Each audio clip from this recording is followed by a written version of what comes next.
Fala galera do canal Santista Comenta, Fernando aqui para mais um vídeo para falar do jogo de ontem entre Santos e São Paulo na Vila Belmiro. Resultado de 0-0, né? Um ponto conquistado ou deixou de ganhar 2 pontos, né? Essa é a questão. Eu falei um pouco sobre isso no último vídeo, do empate contra o Corinthians, o empate contra o Cuiabá e esse empate de ontem do São Paulo. São 3 resultados, apesar de serem iguais, mas são circunstâncias diferentes. Por quê? Contra o Corinthians, na minha opinião, o Santos conquistou 1 ponto, pelo que foi o jogo, né?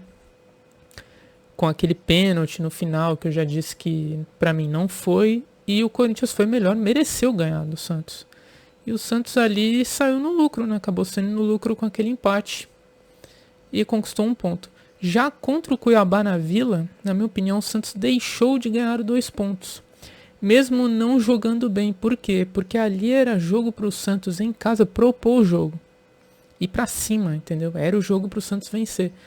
Mesmo apesar da belíssima campanha, brilhante, né, do Cuiabá, que já escapou, né, do rebaixamento, né? Atingiu uma boa pontuação, né? Tá jogando muito bem, principalmente fora de casa, né? Um dos melhores visitantes do campeonato. Mas ali era jogo pro Santos propor o jogo e ir pra cima mesmo do Cuiabá. É aquilo que eu falo, encarar como uma final. E ontem, apesar de ser um clássico, São Paulo ter um time bom, sim, um bom time de São Paulo, era jogo também pro Santos ir pra cima propor o jogo. E aí que eu quero... Aí que fica a questão, que eu quero fazer uma reflexão, né? Será que o Santos não sabe propor o jogo quando pega um adversário fechado? Ou o Santos realmente não está conseguindo jogar na Vila? Por quê? Porque contra o Cuiabá foi falado que o Cuiabá veio para se defender. Então o Santos não saberia propor o jogo, não soube, né, propor o jogo. Como foi o que aconteceu.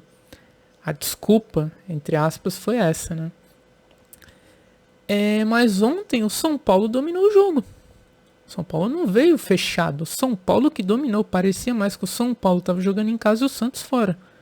Eu vou até aqui pegar as estatísticas, mas... Cara, chega a ser meio absurdo. O São Paulo teve 70% de posse de bola dentro da Vila. O Santos 30%. Eu entendo que o Santos não tem time ali pra talvez propor o jogo, como eu tô dizendo, ir pra cima. O time é limitado, mas você tem que ir na raça, cara. É como eu falei, agora é outro campeonato, é reta final, tem que encarar como uma final. Tá cansado, tá com desgaste, cara, vai na raça, vai no sofrimento, é reta final. Daqui a pouco acaba o campeonato, entendeu?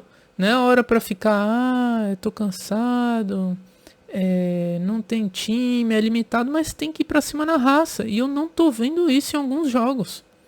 Não adianta nada chegar fora de casa, fazer um belo jogo, ganhar fora, como foi com o Flamengo, com o Palmeiras, né? Que adversários que foram difíceis, né? O próprio empate com o Corinthians, pelo que foi o jogo, né? Como eu tô dizendo. E chegar na Vila, empatar com o Cuiabá e empatar com o São Paulo ali, sabe, sendo pressionado, né? Porque, como eu tava dizendo, o São Paulo teve 70% de posse de bola contra 30% do Santos. O São Paulo teve 2 bolas na trave, 1 gol anulado. Então teve um volume de jogo muito forte. Outra questão aqui importante, o São Paulo trocou total de passes, né, 587 contra 251 do Santos. E passes completos, 511 contra 191 do Santos. Quer dizer, o Santos não jogou. É como eu estava dizendo, parecia que o São Paulo estava jogando em casa, né? Então, isso incomodou bastante. Em números de finalizações foi praticamente igual. 12 do São Paulo, 11 do Santos. 3 no gol de cada. Só que aqui eles não contam, eu acho, a finalização na trave como chutes ao gol, né? No gol. Mas tratando-se de desempenho, né, dentro de campo, o Santos foi muito abaixo por jogar na Vila. Então tem que ver essa questão para ontem, resolver isso. Para você propor o jogo, tem que ter zagueiros que saibam sair jogando. A construção hoje em dia no futebol começa lá de trás. tanto do goleiro quanto dos zagueiros. A zaga do Santos não sabe sair jogando. O melhorzinho da zaga é o Baço, que tá fora, tá machucado. O Joaquim, apesar da melhora, da evolução que ele teve nas mãos do Marcelo Fernandes, como eu venho citando aqui, ele não sabe sair jogando. O Messias muito menos. Então fica aquele jogo de chutão pra frente o tempo todo que incomoda bastante, principalmente dentro da Vila. Então é um tipo de futebol para um time limitado como o Santos que tá funcionando muito mais fora de casa do que em casa. Só que isso é ruim, né? Porque a gente vai ficar contando sempre com a mística jogando fora de casa, com o pênalti que acha contra o Corinthians no fim do jogo, ou com o gol do Furt ali no final do jogo, como foi contra o Goiás, como foi contra o Bahia também, né? Vai contar sempre com isso? Eu acho meio perigoso, eu acho que tem que rever isso daí. Vamos ter agora a parada para a data FIFA, né? É importante treinar essa saída de bola, ter uma melhora nessa saída de bola, né? E ter outras maneiras de jogar, principalmente em casa, porque não dá para ficar jogando dessa maneira meio covarde dentro de casa. Então é uma coisa que tem que rever. Jogadores num todo, eu achei o time bem mal, bem abaixo de todo mundo. Ali a zaga, como eu falei, apesar de dar bicão pra frente o tempo todo, não comprometeram muitos, né? Não comprometeram muito. Foi ok ali, né? Razoável. Dentro do que podiam fazer, né? As laterais é sempre um problema no Santos, né? Outra partida péssima do Jean Lucas, né? Eu venho falando isso aqui. Quero acreditar que seja cansaço, né? Então vamos ver aí, após essa parada da data FIFA, se ele volta diferente, né? Eu não sei o que aconteceu, se ele tá com algum problema pessoal, se é cansaço, porque o futebol dele sumiu, desapareceu. Então tem que rever isso daí, trabalhar melhor essa questão do Jean Lucas, porque ele não tá jogando nada e tá atrapalhando a equipe dentro de campo. A realidade é essa. Então jogar só com o nome aí não pode não.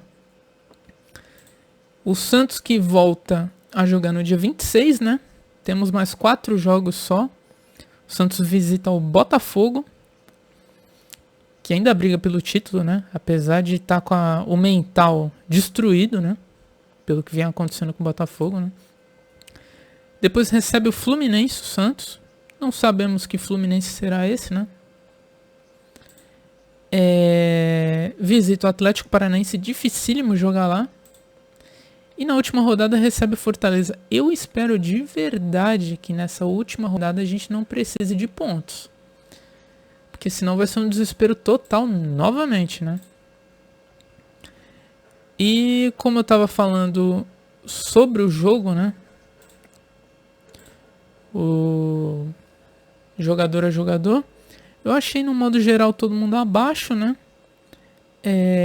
Um ponto que acabou saindo no lucro pelo que foi o jogo, né? E o campeonato ele tá muito maluco, né? É um campeonato que você não consegue prever nada. Como eu tava falando aqui da tabela, ontem tivemos o Corinthians vencendo um Grêmio fora de casa com um jogador a mais durante boa parte do tempo. Depois igualou, né? O Grêmio teve também um expulso. Mas uma vitória na raça, improvável, totalmente improvável do Corinthians. Jogando fora o Grêmio que vinha numa toada boa, né? Brigando pelo título ali. E foi surpreendido. É um campeonato que o Santos toma 7 do Inter. E esse mesmo Inter pega uma sequência de Coritiba e América e só faz 1 ponto.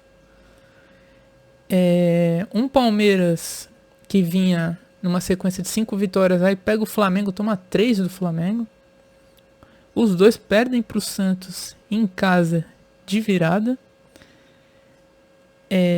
Então é um campeonato muito maluco mesmo. Você não consegue prever nada. Ontem, por exemplo, o Vasco pegou um América em casa. O América já rebaixado. O Vasco conseguiu a vitória no finalzinho. Um gol de falta belíssimo, gol do Payet. Quer dizer, não tem como você cravar favorito de nenhum jogo, na minha opinião. Nem mesmo contra a América e contra o Coritiba, que estão dando muito trabalho. O Cruzeiro perdeu um jogo também crucial contra o Coritiba. tá com problemas. Cruzeiro que tem 2 jogos a menos. Ele tem o Fortaleza. Aliás, esses jogos serão no meio dessa data FIFA, né? O Cruzeiro vai fazer esses 2 jogos, que é contra o Fortaleza. Jogo da 30ª rodada. Ele pega o Fortaleza fora. E depois ele recebe o Vasco. Mas é um Cruzeiro que, assim como o Botafogo que eu falei do mental, ele tá com o mental destruído também. Teve invasão lá, deve ser punido. Então, é uma situação complicada também do Cruzeiro. O Santos no momento tem 42 pontos. Para atingir os 45 mais 3, né?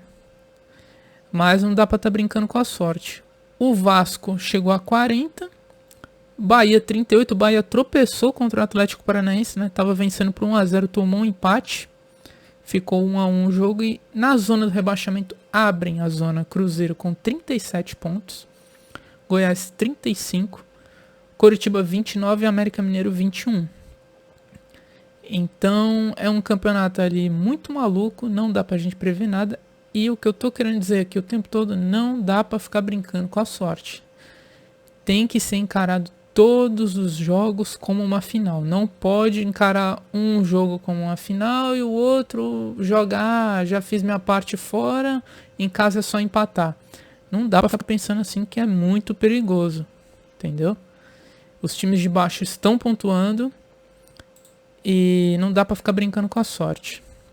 Espero de verdade que essa data FIFA sirva para descansar bem o elenco, treine melhor aí, mais jogadas, principalmente como eu falei, saída de bola, melhore nesse quesito, melhore o desempenho jogando em casa, porque vai precisar. E é isso, pessoal.